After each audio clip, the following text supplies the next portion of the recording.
I get a lot of questions about the data behind functional disc rehydration. And in 2007, we were prompted to do a study or an analysis of MRIs of patients. So I was consulting with a research specialist out of a major university on the West Coast. And he's been doing research for 30 years, and I talked to him about what my goals were. I said, we want to look at the disc. So a lot of what we did was designed around looking at the disc and looking for fundamental changes. So in 2007, it was November, I was consulting with this specialist, research specialist, and he said, ideally what you need is 8 people with really bad backs. And they have to have bad backs that have not gotten better with other treatments. Meaning they've had bad backs for a long time and they've tried other treatments and not gotten better. And we need 8 of them to come in, and what we're going to do is we're going to do an MRI and then a treatment and then an MRI, and we're going to do it all in the same day, and we're going to analyze the MRI. So it was really an analysis of the MRIs. So we got 8 people, and the researcher said you really want really bad backs, because it's not important that you can change a healthy back, because nobody cares because their back is already healthy. It's really about the bad back. So we had to find 8 people, and they had to have had other treatments. So we had people that had gone through other therapies. They had gone through chiropractic, physical therapy, acupuncture, surgery, and had taken the medicine. And we had a woman come in, and she had a fusion. So she was post-fusion. Now, before the fusion, she had pain in her leg, and she had pain in her back. And she went to the doctor and to the surgeon, and he said, well, you know what, you've got sciatica. And typically the sciatica, what we want to do is we want to open up the space where the nerve comes out of the spine, and then we want to fuse it. So she had a fusion to her spine, and what they did is they fused 3 of the vertebrae together, and when they locked it in place, what it did is it really loaded stress on her discs.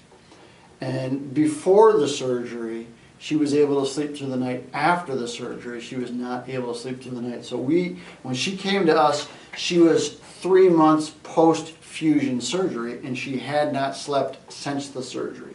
Before the surgery, she was able to sleep. After the surgery, she was not able to sleep. My point is, the people that came in for our study had really, really, really, really bad backs. So we had them come in, we did an MRI, we did a treatment, and then we did another MRI.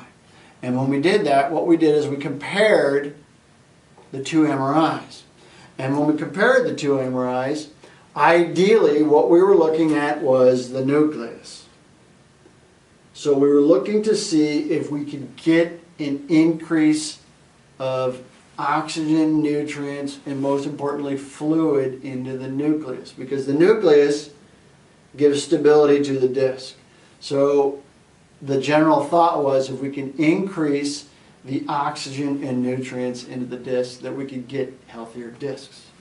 So when I went to the MRI center, and when you do an MRI like this, you really want what's called a high field MRI. It's a really big, powerful magnet. The really tight MRI tubes that you go in, those are the tubes, those are the kind of MRIs I wanted. So I did my research, and I found one here locally that was a high field MRI, but a really powerful magnet. And I went to the medical doctor that was reading the MRIs, and I said, I want to do a study, and I want to look at the nucleus, and I want to see if our process can rehydrate the nucleus. And he looked at me, and he said, you know what, don't waste my time, don't waste your time, and don't waste the patient's time, because it can't be done. I said, well, I've sort of done my research on this, and I've been working with a consultant who's helping me with this. I said, and we've got the people lined up, we really want to do it, and I want to do it here. He says, I'll do it. He said, I'm not expecting much, but I will do it. I said, fine. I said, that's the best I can ask for. So patients came in, all 8 patients, and we did our treatment, we did the MRIs, and what we did is we compared them. And as we compared them, we found that we could get, when we had the people go through the therapy, that one day, we could get an increase, a minimum increase of 10% of hydration inside the nucleus. And in some cases, we had 28%. I figured we did it, right? The patients were between 39 and 83. Okay, so these weren't young people either. They weren't old people, but they weren't young. So I said we did it. I said if we can get 10% after one treatment, we did it. So I called the gentleman that I was consulting with. I said, you know what, we did it. We did it. He said, no, you didn't do it. He said, you did it one time. He says, and when you do it one time, it doesn't mean anything's really happening. He says, if you do it 30 times, do you get the same 10% or do you get more? He says, if you get more, that means clinically something's happening over a longer period of time with this rehydration process. So I thought, all right, why don't we take these people? They're going to be in therapy because they were our patients. I said, why don't we just do an MRI at the end? He said, perfect. So we had these people go through the program, and my vision was if we got 10% after one treatment, we can get 100% after 30 treatments. So we had the patients go through the therapy, and we sent them back for their third MRI. So they had 2 the first day, and now 3 months later they're having a third. And I was looking for 100%. And my research consultant knew I was looking for 100%. And the medical doctor that was reading the MRIs knew I was looking for 100%. They all thought I was crazy. So I called the doctor. I said, doctor, what do we get? He's read the third MRI.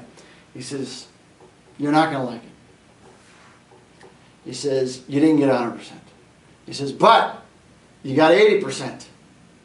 So I felt pretty good about that. He says, that, in my mind, is clinically significant. This is the medical doctor. He said, but you know what? I never thought much of this rehydration thing that you're talking about. He says, I didn't think it really mattered. I didn't really even care. He said, but what I'm finding is more important than the rehydration. He said, these people that you sent back to me to read their third MRI, he said they're getting this rehydration process. But more importantly, what's happening is the bulging discs are going away. And the herniated discs are going away. And he said, in my mind, this is more important. He said, for 30 years I've been reading MRIs. I've never seen one go away. Certainly of this size. So I felt pretty good about that. Our original goal was 100%. We didn't get it. But what we found by doing this study, where we were looking for rehydration of the nucleus, we found that we could get rid of herniated discs. We did not know that the herniated disc would go away before 2007. We knew that patients felt better, but we didn't know that we could get rid of their herniated disc.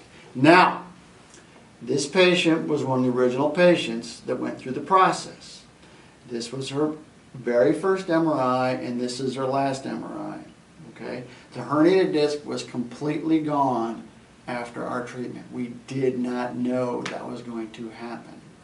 So the rehydration process gives healing to the disc, but also through the healing of the disc has the ability to eliminate the herniated disc and eliminate the bulging disc and eliminate stenosis and eliminate sciatica. That's what we found by doing the MRI analysis. Before we did it, we didn't know. Now we know. And that's the story. Thank you very much.